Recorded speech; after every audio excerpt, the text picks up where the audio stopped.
Good morning. I'd like to welcome you to the ACN broadcast of nonprofit hiring practices presented by the program committee, and introduce Stefanie from Empowered Nonprofits, a good friend for over 12 years, and an expert in social work, fundraising, and nonprofit leadership. I turn it over to Stefanie. Hi, everybody. I'm so excited to be here with you today. Thank you so much for the introduction, Mike. I'm very appreciative of our relationship over the last 12 years and that you asked me to come in today to talk about nonprofit hiring practices. And thank you to ACN for having me. I'm thrilled to be here. Today we are going to be discussing, as we said, nonprofit hiring practices.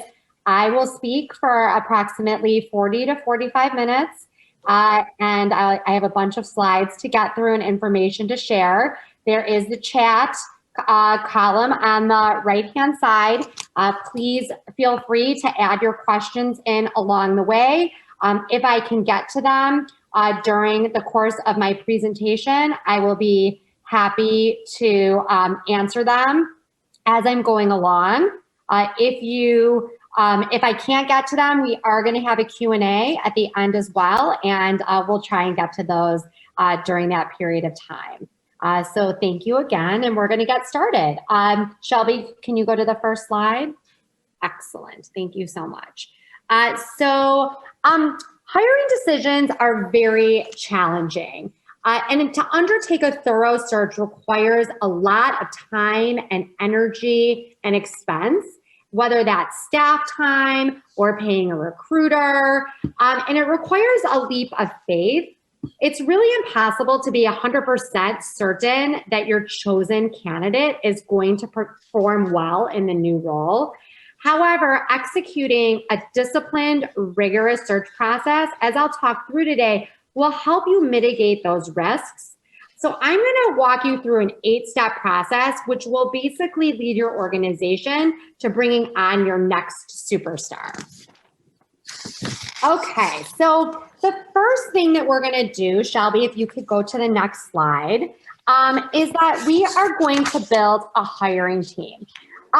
It's really hard for one person to be the main point of hiring. It's important that you have a representation of people from your organization that might be working with this person.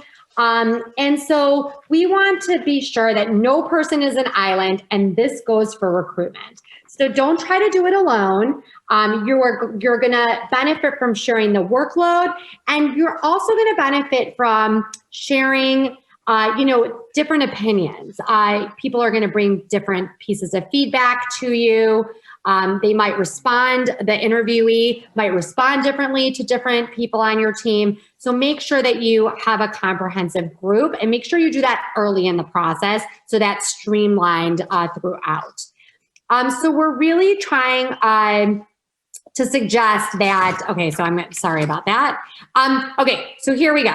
To help you with the work of a search, you may think hiring is easy, but believe me, it is a big process. Your search team can help you scope the position, so get a lot of feedback on the job description. Especially in this day and age, we might be getting a lot of resumes along the way, and there are going to be multiple interviews, whether they're the initial interviews that take just about 30 minutes or the longer term interviews. And then there's also the managing of the hires transition on board. So make sure that you have people that can really help in all of these areas. So who should be on your team, and how should they be involved in that process? This is actually going to depend on your organization and the level of the position. So if it's one of your higher level, more C-suite positions, you're going to clearly want to have the CEO or the executive director involved in your search process. You also may want to have a board member or two, maybe another staff member or two that's either going to be an equal footing on that position or higher. And then also, sometimes you might want to hire a search professional that can help you in that process. Once you've selected the team, we want you to clearly lay out everybody's responsibilities. So that just like in anything that we do, drawing those lines of distinction are going to be extremely important. So break down the team's tasks into a simple list that makes it easier to manage. So can you go to the next slide, please, Shelby? So we're going to want to make sure that we are identifying the organization needs, that we're setting compensation and benefits, the job description, we're advertising the position, we're screening resumes, we're conducting these interviews, we're advancing and or declining candidates. If somebody sends in a resume, it is a reflection on your organization, whether you get back to them or not. So please do that no matter what. There's also going to be the conducting of second round interviews as well, most likely. You're going to want to choose finalists and check references.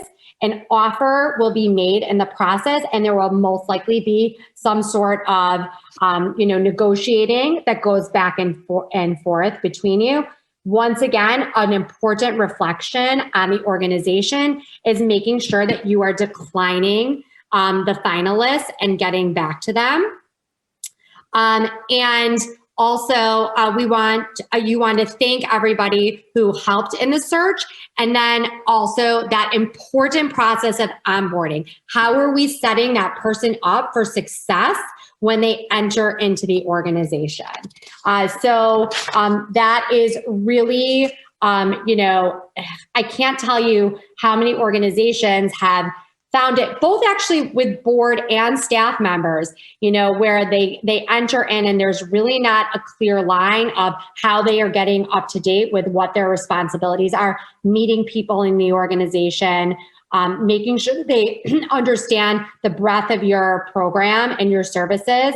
So please feel free to, really define what that onboarding process is going to look like.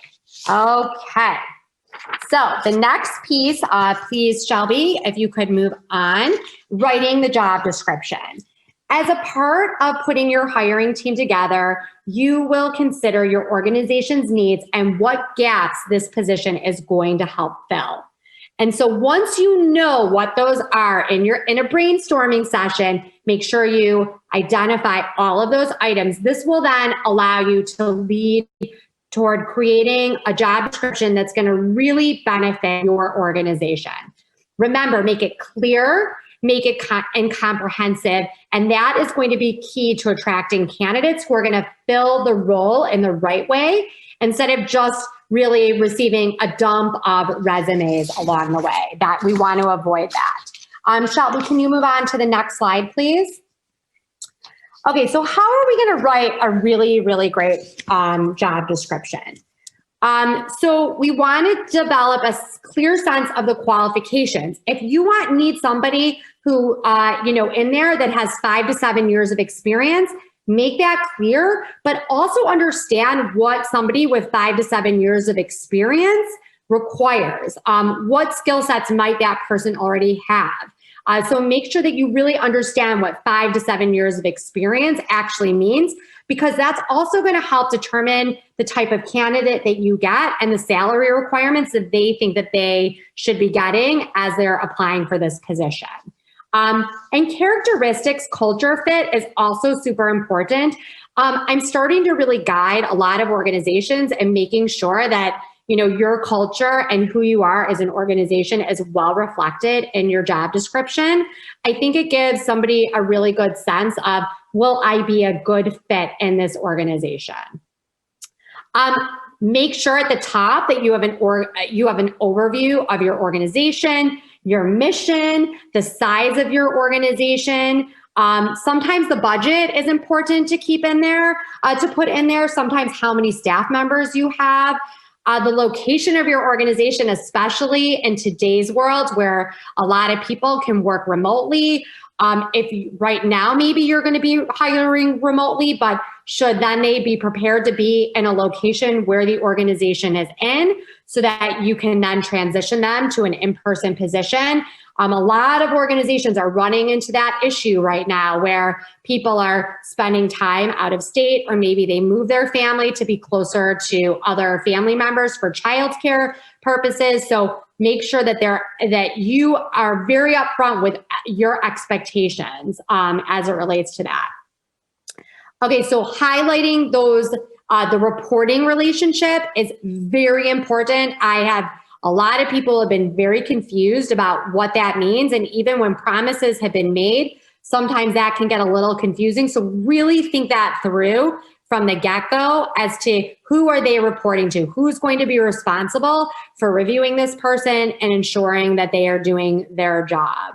And the key responsibilities, that's really the heart of your job description, ensuring that, you certainly don't want this to be a 5-page novel, but you do want people to really understand what they're going to be doing on a day-to-day basis, from the high-level strategic place and also down to the details. It also sometimes might be helpful. I don't always do this, but sometimes it's helpful to also put a time allotment, to the priorities. So, if you're going to be hiring a director of development, maybe 75% of their time is going to be soliciting corporate individual donors, but they might also have a team that they need to supervise. So maybe 25% of that or 20% of that is supervision, and maybe 5% of that is board management. That's totally, do not follow what I just said regarding how to allocate time. I'm just trying to give you a sense of sometimes that is helpful for somebody so that they really understand, what how they might be allocating their time.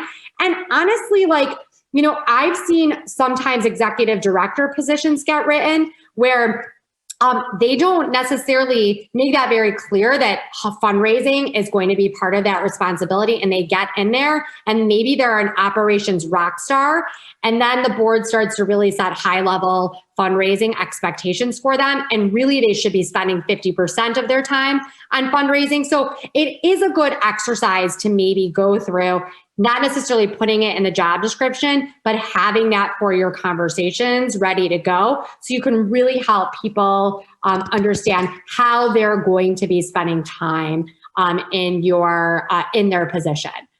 Also, please make sure that you really have a good sense of salary and benefits. That is going to be a huge question. If somebody is going to be coming in, they want to know, how much are you paying them? What does my healthcare package look like? Am I going to have some sort of IRA or 401k? We really want to ensure that, individuals are, and also as it relates to salary, maybe there's a range, but if you get that perfect person, what are you willing to go up until? I can't tell you how many times I will do the preliminary interviews, and in those interviews, maybe we'll have a range of 60 to 70, but that person really has a requirement of $80,000. So understand if there is some wiggle room in that upward range as well, because you really don't want to waste the time of the organization nor of the candidate if you aren't going to be able to meet those salary needs. So make sure you spend a decent amount of time thinking about that. And also, oftentimes that salary range is not posted online. And I think that there's two ways you can go about it. One is, I think that you might get a candidate that is very well suited, but have salary demands. And if you have some flexibility, you certainly do not want to lose out on them from from being really stuck to that salary range.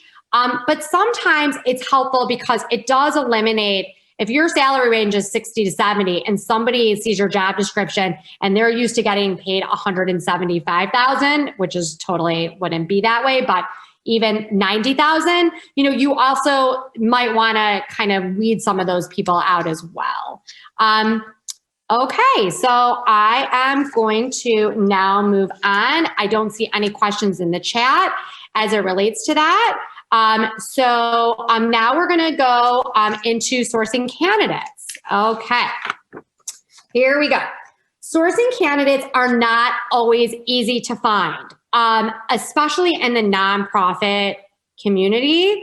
I find that we're having problems finding really individuals with many years of experience that really understand the breadth of experiences and responsibilities that they have had in previous jobs that they can bring to the table.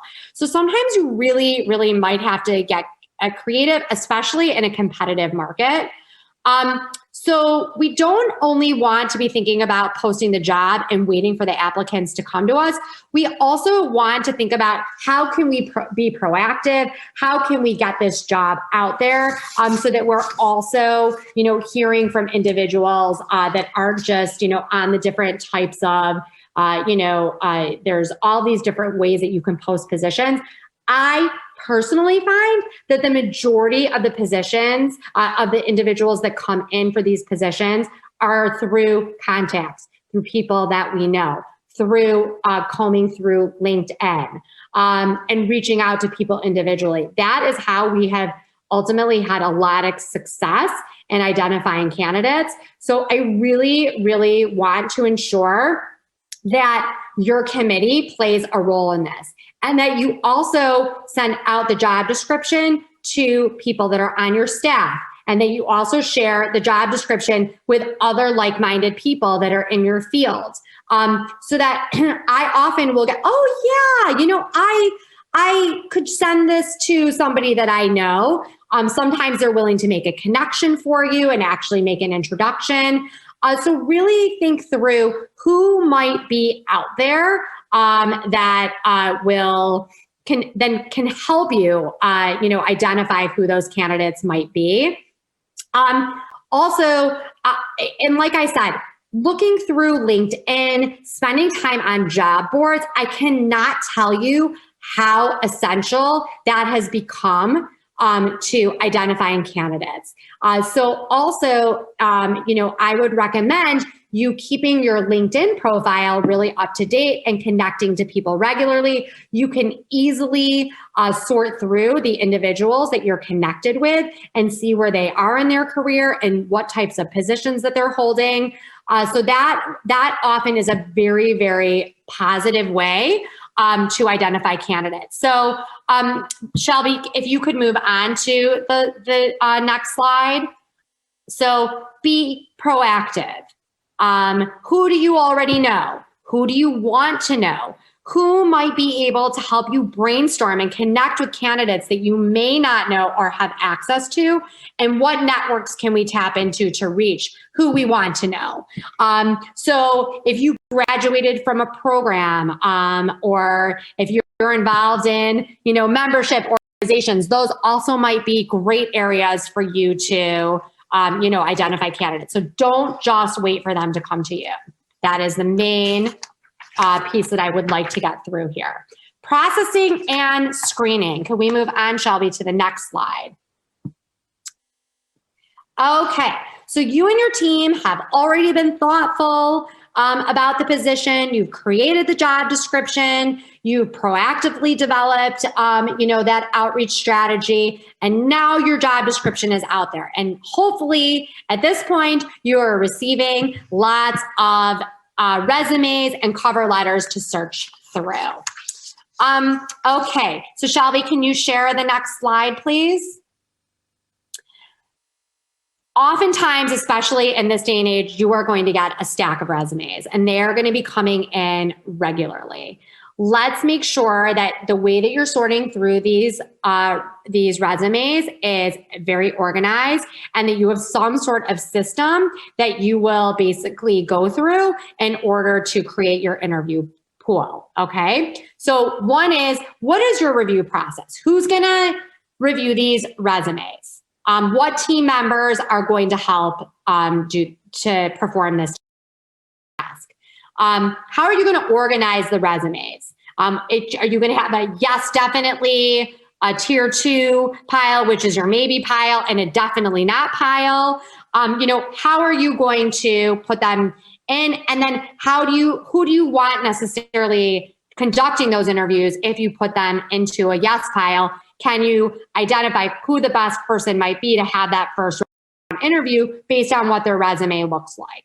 Do the cover letters matter? For some organizations, cover letters don't matter. For some, they give like maybe a glimpse into how they write, or, it gives them a glimpse into who they are as a person, or they get to highlight something that they're really proud of. So you can decide whether a cover letter is important and if you're going to ask for that and what relevancy that has for you. Make sure, we discussed this a little bit at the beginning, but make sure that we are replying to every single candidate, no matter which way you decide to go. If they're in your maybe pile, if they're in your no pile, and of course, if they're in your yes pile, make sure you are communicating regularly with candidates. They're going to we all know what it's like to throw our resume or throw our hat into the rink. You're nervous. You're waiting for that call. You're thinking you're the best candidate for the job. So please make sure it is a very big reflection on your organization as to how you are communicating with those potential candidates. It really is a reflection on how you might treat somebody that's working with you as you go along. Are you going to include your committee in those first round of interviews? Are you going to divide it up so that everybody is going to be participating and interviewing a certain amount of people? Do you just have one person so that they really have a good sense of all of the candidates that are involved? And set your goal. How many people are you going to interview? I mean, that might change. Maybe you have 10, you say you're going to interview 5, but you have 10 stellar resumes. So that's always flexible and it can change, but certainly have some sort of idea in mind about what your goal is for how many people that you're going to be interviewing. Okay, number 2, be objective and fair. I really like to create an assessment grid. I like to create it as a Google Doc so that anybody who is interviewing has the same questions across the top, and then they can write in the answers as they're interviewing, just high level points of how that person responded to that question so that we can go back and actually really have an easy way to compare the candidates along the way. And so, you can put salary needs in there. You can just have a randoms notes pile, but I really do like to have some sort of a Google Doc that's tracking everything along the way. I have a question here. I just want to see. I participated in a search where after 3 rounds of candidate interviews, the chair of the search committee was selected. How do you set the rules for the search process to avoid the situation? That is a great question. So we really want to ensure that, you do not want that to happen. This really needs to happen way from the beginning. And that's why I said, we would like to make sure that in the beginning of this process, exactly who's participating, who's in charge of this, who's running the show. To walk into like a 3rd round interview and then all of a sudden have somebody, become intimately involved is really not fair to the people that have been involved in the process and nor to the candidates. So if you're going to go into a process, you want to make sure that you're being fair to yourselves and the amount of time that you're putting into this process, and that you're being fair to, the people who are being interviewed. So I just got a great question. Can you share a sample of an assessment Google Doc? I can definitely do that. I know that ACN is going to be sharing my presentation at the end, and I can absolutely include what that might look like. So I'm happy to do that. Okay. And then, of course, setting a timeline for yourself is really, really important. I like to block out a full week for, if I'm working with an organization, I'm going to have in 1 week, I'm going to conduct every single, 30-minute initial interview. So by the end of the next week, it's all fresh in my mind, and I can then sit down with the committee and I can share my feedback. You do not want this process to drag out. It's really hard on the candidates. B, you will not remember and be able to differentiate between who the candidates are. So make sure that you're really sticking and you're adhering to the timeline. Everybody will very much appreciate it. By what date do we want this person hired? By what date do we want this person onboarded? All of those things, really understanding what that looks like will be helpful not only to you, but also to the candidates involved. This is a really, really important question is, will we think outside of the box? I cannot tell you how many times I get a candidate who literally has no development experience, but I hop on the phone with them and they may have been in sales. They may have been, they may have served as a board chair on a nonprofit. They bring certain qualities from a tangible standpoint that are valuable, but also just the way the phone conversation goes or the Zoom conversation goes, where I automatically connect with that person. They are a great they give a very good interview. They ask excellent questions. They seem to really understand the job, and I just am really excited about them.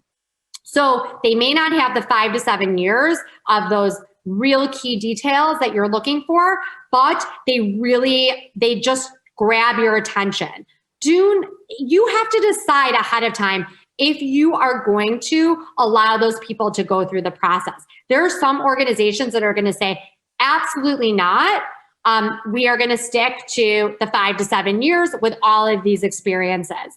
Sometimes thinking outside of the box can be really great for the organization. I've had some excellent candidates serve in director of development roles, serve in executive director roles, and with the right coaching from an executive coach or, the right, nonprofit consultant, they can get up to speed with their job very, very quickly. So I would recommend not necessarily ruling those candidates out, but as an organization, you need to decide whether you're going to do that or not. So sorting through your candidates, you're going to group your candidates. You're going to review these resumes as a committee. Sometimes there might be disagreements. Sometimes, these candidates, somebody may be like, well, I'm not interested in an out of the box candidate. You need to really, think about that through as a committee. We want everybody to be replied to all. I already stated this. We want people to learn about your organization. So please be prepared with talking points when you're, going into your interview. Have them be brief, succinct, make sure they're very clear. You're very mission focused. Let them understand what your role is in the process and how you can be of help throughout this process. You want to invite that person to be interviewed and prepare for your interview. Like I said, make sure as a committee that, you have your introduction ready to go. You're all on the same page and you have your interview questions ready to also go and in your assessment grid so that you can bring that objective process. Okay, don't see any questions. So I am going to move on to conducting the interview. The interview is the first opportunity for the organization and the candidate to get to know each other. Remember that this person also is interviewing you. So you want to put your best foot forward. The more prepared you are, the more that they might be interested in, in the position as well, especially the very highly qualified candidates. They might have their resume out to multiple organizations. I often run into, especially the most skilled and really highly desired candidates, receiving multiple offers very quickly. So please make sure that you're putting your best foot forward. Make sure you look professional on your Zoom sessions, because that's how we're doing it right now. But once you're in person, make sure you're on time. Make sure you're putting your best foot forward. Okay, on to the next slide, please. Getting to know you. So we've already talked about, preparing for the interview on a number of levels, but I also just really want to be clear that we should be COVID considerate. In all different parts of the country, we have very different COVID standards. If you can do an in-person meeting because you live in a warm space, that's great. You can go to an outside diner, you can go to a park, you can meet. Clearly up here in Chicagoland where I'm located, that is absolutely not going to be happening. So it's probably going to have to be a Zoom interview. But, over the summer, I was meeting candidates in person, outside. And I do think that, meeting people in person is still always going to be the optimal way of doing this. But from a COVID perspective, depending on the climate that you are living in, we definitely need to take that into consideration. Okay. Make sure you're discussing compensation early with that person. Like I said earlier, they may say, listen, 70,000 is too low. I really am looking for an $80,000 salary. Maybe they're flexible on certain things. Maybe you're going to find out that they don't actually need healthcare because they're on their husband's or their partner's package. So make sure that you're also looking at ways that you can be creative. Can you maybe put a bonus in, a performance budget in for the end of the year? If this person raises $250,000, you're going to get them to their salary demand. So you can get creative about salary too. You don't have to rule them out just because they say 80,000. As a complete package, maybe you can get to the $80,000 in a different and more creative way that feels good to both the individual and also to the organization. So make sure if you really have your eye on a candidate that you're having those conversations early. Always let the candidate know the next steps and always make sure that you follow through on what that is. Okay, so conducting the interview. Make sure you're creating a comfortable atmosphere at the beginning. Make sure that you're having a little bit of banter, you're getting to know each other. Maybe you talk about what's going on that day. I think it just creates a little bit of the person gets a little more relaxed. You might be a little bit nervous in the beginning. So as you can see, I stumbled a little bit at the beginning. As much as I've done all these presentations over the years, I've been in this field for 24 years. Every so often I get nervous about something and I might stumble and have to say, oh my goodness, excuse me. So cut yourself a little bit of slack, give yourself a little bit of time to get to know each other, and then jump in. Ask open-ended questions. I always like to ask for follow-up, for examples. So can you tell me about your leadership qualities? And then they're just, can you describe a situation that you were in that where you were able to demonstrate those leadership qualities? So I think it's very important for you to follow up so that you're getting the tangibles. And I think you can tell a lot about a candidate when you know more of those details. Make sure that you know the legalities in your state. I know that oftentimes states are changing their laws about what kind of questions you can ask in an interview. So just make sure that you really understand that you're going into this interview and that you have a good sense of what you can and can't ask. Listen. You can learn a lot of things about a candidate just by listening to what they have to say.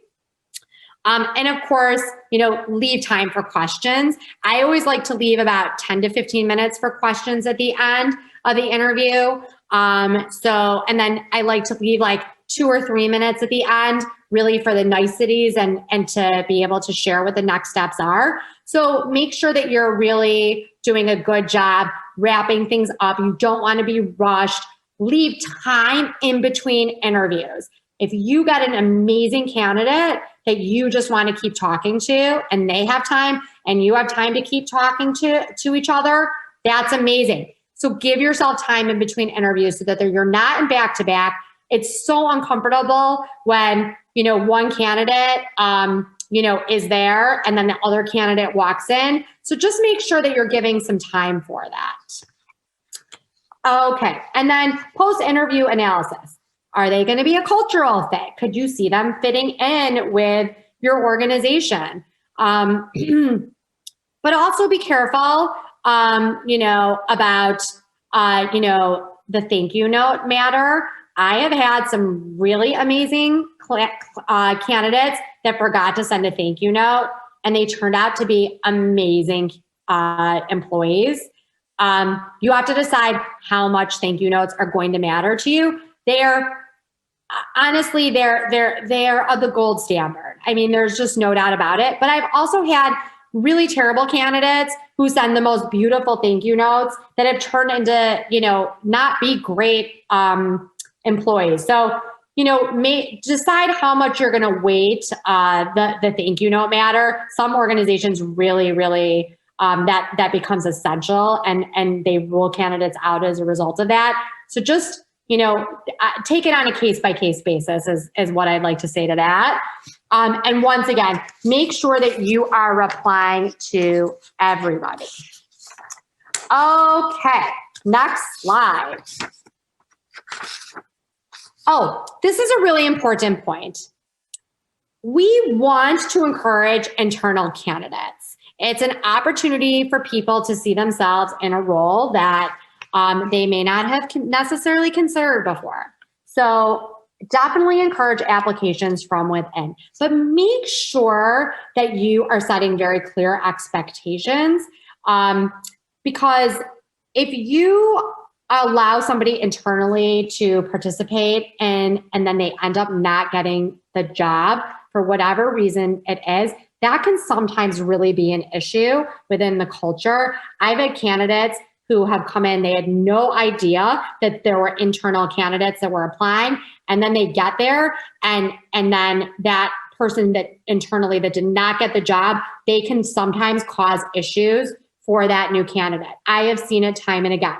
So if you're going to have internal candidates, make sure that if you think that they actually might be a good candidate for the job, that you encourage them to apply, and that you also are very, very clear with them that if they do not get the job, that the reasons why that happened and what your expectations are for them, going forward. So I just wanted to make sure that, that we did touch upon that, because I do think it is an important, you might see that along the way. Okay, next slide, please. Checking references. We know that many people are going to give references that are also going to be glowing, right? I'm not going to necessarily give a reference for somebody for myself unless I think that they're going to give a glowing recommendation about myself. It would be strange for somebody to give somebody as a reference and for that not to happen. So I want to be careful about how much we weight the reference. But I do think that we can find out a lot about a person by asking very, very pointed questions during the reference. I like to actually go very prepared into when I'm checking references, just like I do during the when I'm conducting the initial round interviews, ensuring that I have those questions written and I'm writing them down also, so I can compare person to person how their references came back, and also within that individual, how their references compared across the board. So on to the next slide, Shelby. Okay, so we want to ask for at least three references. We want to make sure that they're a diverse set. I often, say to people, I want somebody who's supervised you, I want a layperson that you've worked with, and I want a colleague. So I am going to ask for three people that are going to bring three totally different viewpoints, and that is going to really reflect on the person's overall, description and how they work in different situations. I know somebody who is the most amazing mentor, but they don't really work as well with people on the same level. I want to know that because I want to set that person up for success. So let's really try and find out how this candidate is across the board. Qualitatively, learn about their personality, their work style. Do they take feedback, well? Do they get into the office on time? Are they a team player or are they a leader? Maybe they're both. Understand, how they work. What are their areas of excellence? What are they going to excel at? What are they going to bring to the table? What do you know that you can expect of them? But honestly, I hate to say weaknesses. I never ever use that word when I'm checking references. I will say, where are they a work in progress? Where do they still need to improve as a professional? Because nobody's going to come to the table with perfection. And along the way, we can help them still as supervisors, still begin to, still improve the way that they work. So we want to make sure that we understand that. Also, what's their track record? If you're bringing them in to raise $250,000 a year from donors that are $5,000 and, maybe they have a portfolio of the $5,000 to $25,000, donors, have they asked for those levels of gifts before? What was their success rate? So make sure also quantitatively, do you understand their competencies and how they performed in those areas? Okay. Next, making an offer. So you made it, you've decided on a candidate, and you are ready to make the offer. Next slide, please, Shelby. Welcome to the team. We want the welcome to be welcome. We're so excited to have you. These are the benefits that you are going to get from working with our organization. So make sure that your letter, when you're sending a welcome letter, and when you're sending the offer to the candidate, that you're not just putting the details in there. Make sure you have an introductory paragraph that tells them why you selected them, why you think that they're going to be a great addition to the team, and what you as an organization are excited about in this new and pending partnership. Let them know the job title. Make sure your organization name is in there, who they are going to be directly reporting to, and when the start date is. The salary and benefits, clearly super important. I don't typically go into huge depth about the benefits. I leave that more for a conversation for when we're actually talking about it. But definitely give them, we're going to offer you medical, dental, 401k. If you have those things, make sure that you are putting those in the offer letter. Performance review. We cannot overstate the importance of providing reviews to our candidates. Make sure that you let them know what that looks like. For us, it's every 6 months. For some organizations, it's once a year. Make sure they understand when they're going to be reviewed and give them a sense of what that might look like. And of course, if you have any sort of contractual obligations, we have a contract that we like our people to sign. Make sure that you are sharing all of that. Some people, you might want to make the offer before you have all the references on board. So you might make some contingencies. Some organizations require drug testing. Make sure all of those pieces are in your offer letter. And then any documentation that should be shared. Do they need to, fill out any forms that are really important that you want them to come with ready to go? Okay, next slide, please. We're getting to the end. Onboarding.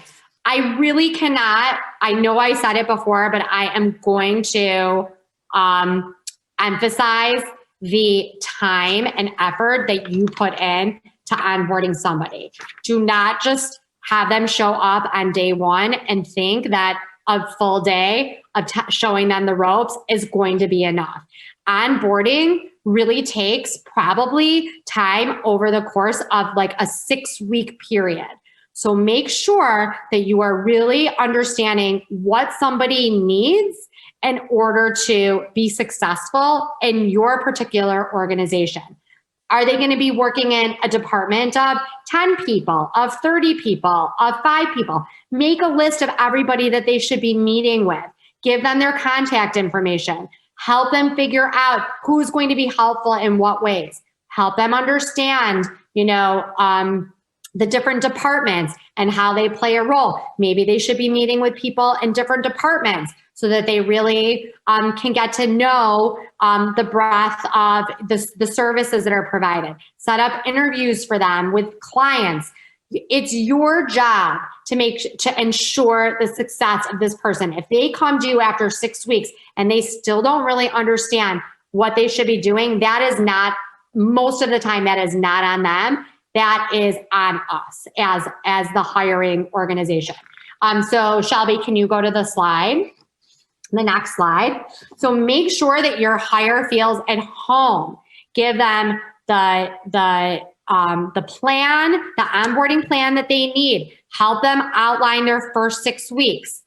Be prepared for them. Plan introductory meetings early. Maybe give them a mentor or somebody who's their host, somebody who maybe hasn't been there that long themselves, and they can help them get through, the first little period of time in their organization. Set expectations. Maybe somebody on your team is going to be having a baby that's super important to them. Let them know that. Let them know what they're walking into, so that they are prepared for all those things. And I like to create a 30, 60, 90-day work plan. This is kind of in this,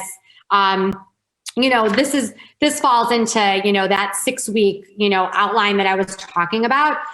Help them really figure out how they're going to be spending their time during that first 30 days, that first 60 days, that first 90 days. Lay it out for them. It can be an Excel document. It can be in a Word document, but at least put some sort of pen to paper and thought process into it. And you can even do that in partnership with your hire as well, so that you both are in alignment of what those things are. Okay, next slide. We are here at questions. I think we are pretty much where we need to be. We're at 11:48. I am happy to take questions right now. What we're going to do is we're going to move. Shelby's going to take us into the view where we can all see each other. This is going to be time for asking questions. It's going to be time for networking. Maybe you have, something else to add on top of what I just said. And I would love for you to, share your input. My job today was to give you the high level overview and some details on nonprofit hiring. But I also love learning from other people about things that they have done as well. So let's move on to that. Also, I'm here. This is my contact information. If you have any additional questions or follow-up that you would like to contact me for, here's my information. And please feel free to reach out. I typically get back quickly, and I'd be happy to also, if you need to get off soon, feel free to contact me. So let's go to Shelby, the view where we can see everybody.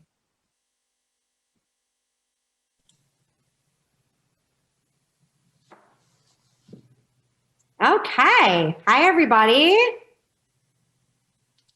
Does anybody have any questions? I do see Kris, you asked, do you have a sample list of great questions to ask references? Absolutely. I am happy to also provide those to you when we follow up with the materials. So absolutely, I'm happy to do that. Anybody else?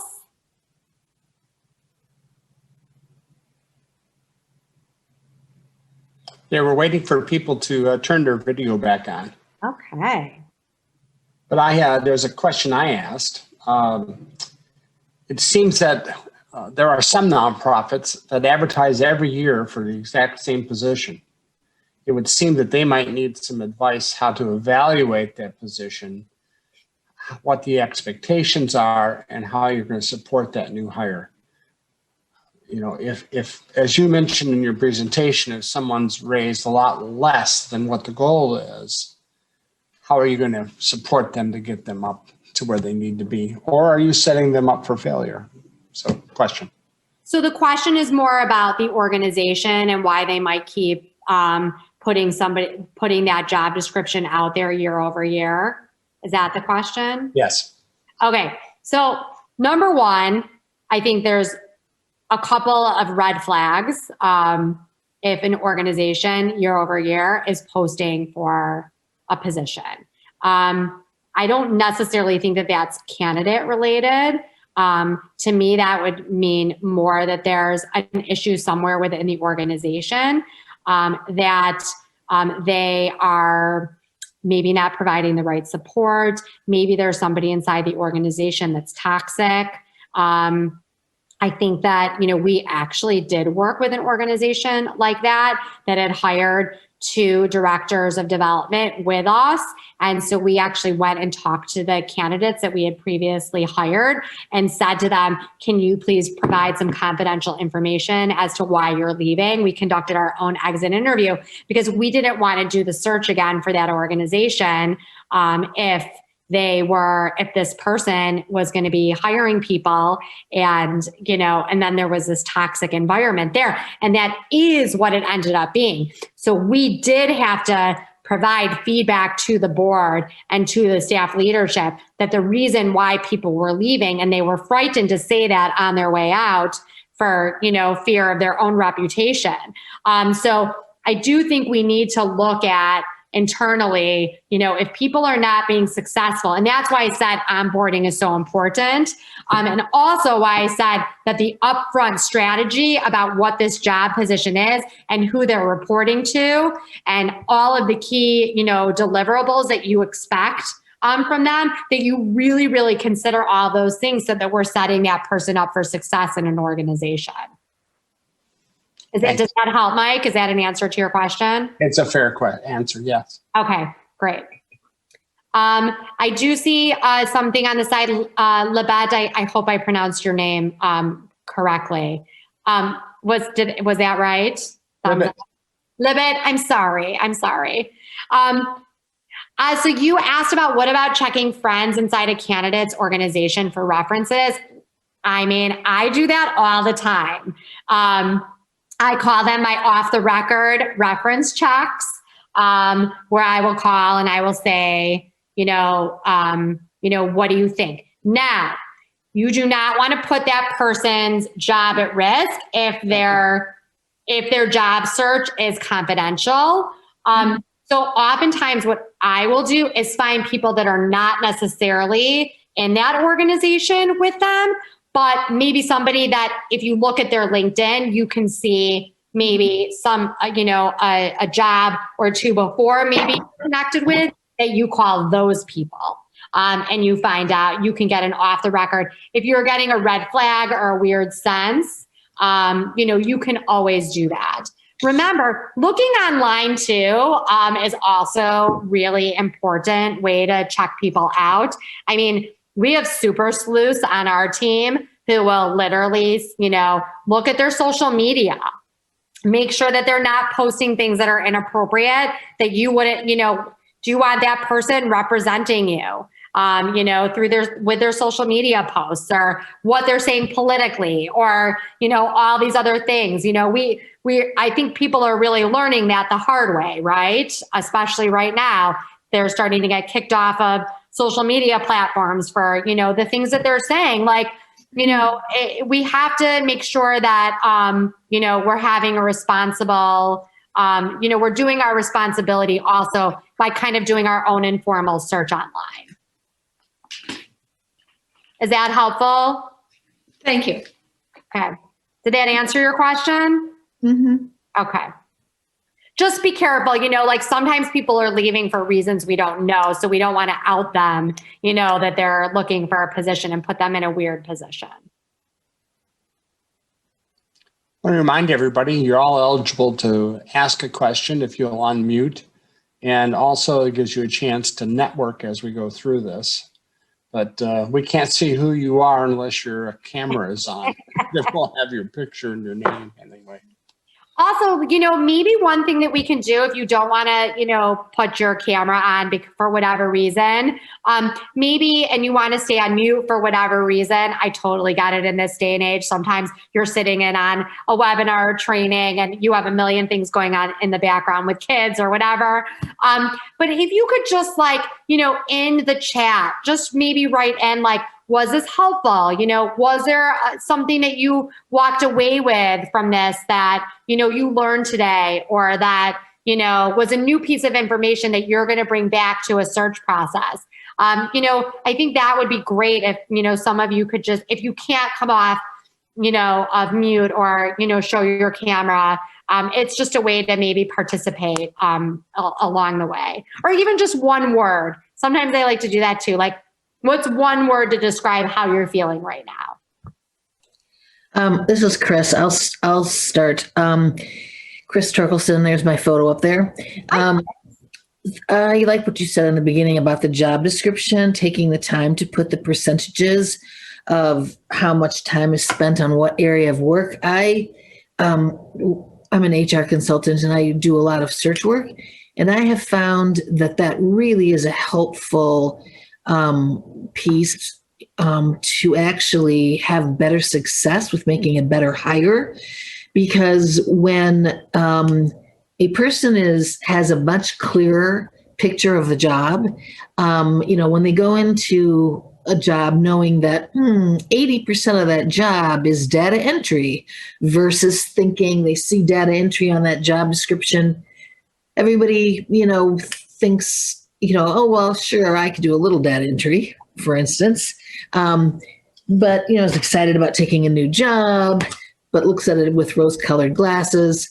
Or what you were using the example about fundraising. It's very different when fundraising is 20% of the job, but in reality, or you're thinking in your mind, oh, I can do a little bit of fundraising, but it could be a job where the expectation is that it really is 75%. So I think it makes for a much better hire and people having a much more realistic picture of what the position really is. And for better satisfaction on both sides of the hiring equation. So I always highly recommend that be something that's added. Absolutely. And if it's not in the job description because you don't want to put it there, it could certainly be in the first round of interviews where you're providing clarification for the person on the expectations of the job. But I guess I would wonder if somebody wouldn't be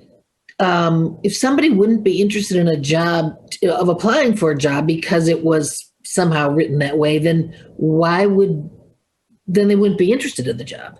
Well, because I wouldn't want to deter. If you decide that you want an out-of-the-box candidate, I do feel like sometimes that can deter that out-of-the-box candidate from applying to that position. So I think if you're open to those out-of-the-box candidates, I think you need to be careful about laying all your cards out on the table for them to see. I think some things should be left to the first initial job interview process. I see. Yeah. And I was also the one who asked for lists of reference questions because I do have a hard time getting anything valuable from references because I think we're in such an age where references are so cautious of saying anything meaningful. So I would love any creative ideas of really ways to get at something interesting. So I'd be happy to provide those. I think, yes, there's totally listen, Kris, there's going to be people who only want to give you 3 or 4 minutes of their time. Yeah. It's not because they don't want to say a lot. It's because they're busy and they think, oh yeah, with a reference, you just say they're great. You should hire them, blah, blah, blah, blah. But some people will really, really take the time if you're asking the right questions. So I'm happy to provide some of those for you. So thank you very much. I enjoyed it. Thank you. Right. Anybody else?